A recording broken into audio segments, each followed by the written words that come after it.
These shoes are made for walking, and that's just what they do. One of these days these shoes are gonna walk all over you. Deep in each other's necks and unwilling to break the clinch for fear of bleeding to death. I think that's brilliant. I am Irish / Northern Irish / British, depending on who you ask, and come from Belfast. This is really cool because I really like that documentary. My name is Maria Juliana Asauf, and I was born in Colombia, and then I moved to Canada when I was 18, and then I moved back to Colombia when I was 24, and then I moved to England when I was 25. Hi Cameron, I'm Fred. I'm 59. I live here in Oxford. I'm a carpenter, and I'm not entirely sure how seriously I'm going to take all this, but we're going to see how it pans out. Let's go to work. Hello, I'm Brother Toby. I'm a Dominican friar. My name is Abdullah Labwani. I'm a Syrian. I came to UK last September. My name's Alex. I'm 32. I live in Oxford. I'm a sister. I'm single. All of those wonderful phrases that kind of don't mean a huge amount. Yes, now. And I'm just coming up to solemn profession, which is when I'll make my lifetime commitment to life in the order. But that shoes I bought it for the home that I expected to be in Istanbul. And they're in the sale. And I remember walking past going, they're the shoes. Oh, you know, that moment where you're going to go, hello. And I was so excited that I remember walking around the shop kind of going, can I have the other one of the shoes, please? And then when she gave it to me, I hugged it. When we were teenagers, it was all about having the really big heels and the kind of like really statement shoes. I was like, now I'm like sophisticated now. If I look at me, I don't dress smartly. You know, I don't really know how to dress smartly, but when I have to, because somebody's died or somebody's getting married, then I put on the smart shoes rather than my working boots. And when you walked home from school in your Catholic uniform, there was a sense of unease and anxiety, and your parents would be worried and so on. I'm not for a second saying it was a war zone, but there was definitely a sense of anxiety and unease.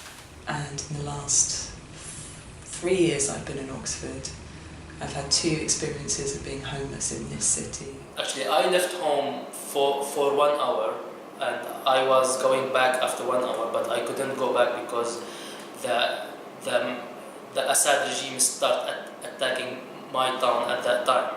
So I left home, but for just 1 hour, but so far I don't expect to get back to my home in the next 5-6 years. Often just before you fall asleep, you know, so there's really quiet times where there isn't people around and there isn't, you know you should put your phone down because it's after o'clock at night, and you know, looking at Facebook isn't going to actually change the fact that you're in your room on your own. Yeah, so I don't do well on my own. It's not something I enjoy.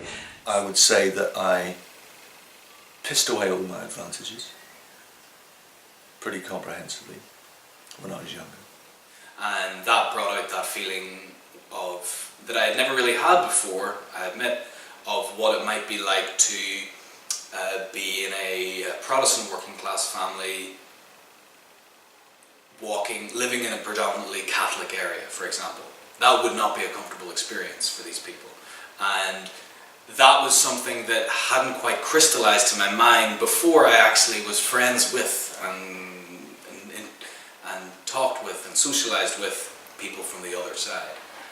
A lot in my job because I'm in journalism, so you're always trying to write about people and you're always trying so hard to see how it would be to live in people's shoes, but I can try to talk to them and to really listen to them, and maybe through that I can portray the stories properly. Like everybody else, there are days when you think, why am I doing this job? It's just ghastly, I don't want to do this today. There are days when it's the most exciting thing in the world to do what I do. I'm not one of capitalism's success stories, boys and girls. You know, I'm a way of not doing it right.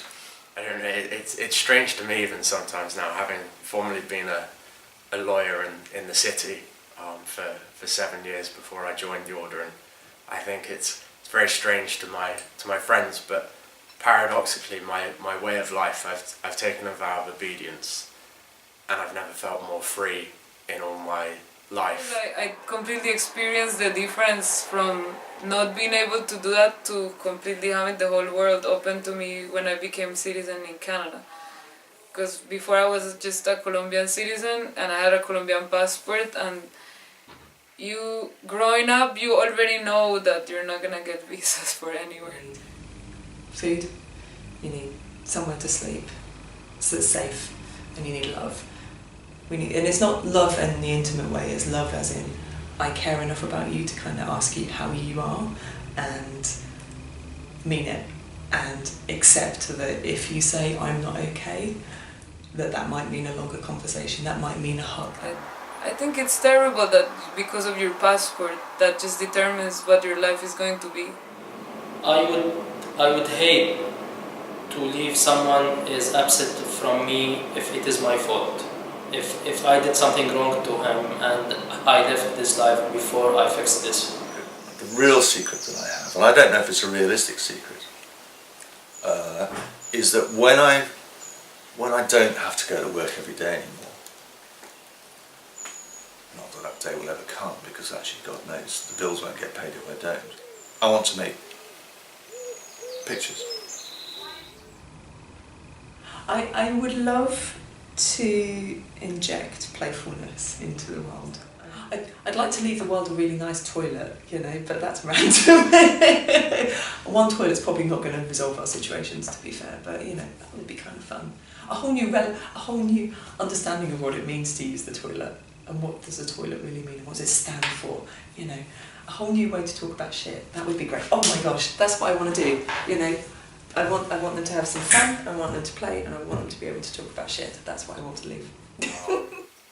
When I pass away from this world, probably I would aim to leave as few physical traces as possible. So that I can really follow my true passion and find out what's the reason I'm in this world. I'd like to be remembered for being joyful. Because actually the life story from beginning to end is very dull. You know, I was born, I was educated, I worked, I died. Well, that bit hasn't happened yet, but you know, it will come. That's it. There isn't much else, really, for most of us, is there?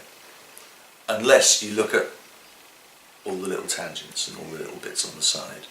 That's where people become interesting.